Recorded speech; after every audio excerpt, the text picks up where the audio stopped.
Devil hunt অপারেশনে আশানুরূপ অস্ত্র উদ্ধার হয়নি জানিয়ে স্বরাষ্ট্র উপদেষ্টা অবসরপ্রাপ্ত লেফটেন্যান্ট জেনারেল মোহাম্মদ জাহাঙ্গীর আলম চৌধুরী বলেছেন, আস্তে আস্তে সব অবৈধ অস্ত্র উদ্ধার করা হবে।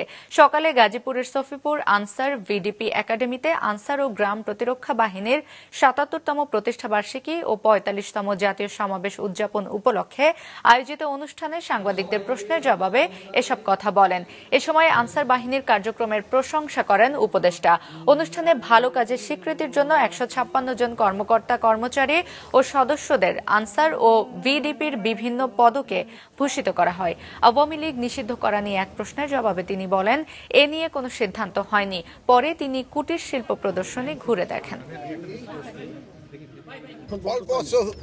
যত পরিমাণ আপনারা আশা করছিলাম অতগুলি হয় নাই, বাট আস্তে আস্তে হয়তো উদ্ধার হবে। আওয়ামী লীগের নিষিদ্ধর ব্যাপারে এখন পর্যন্ত কোনো ডিসিশন আমি অবশ্য জানি না এই ব্যাপারে, যেহেতু এই ব্যাপারে আমি কমেন্টও করতে চাই না।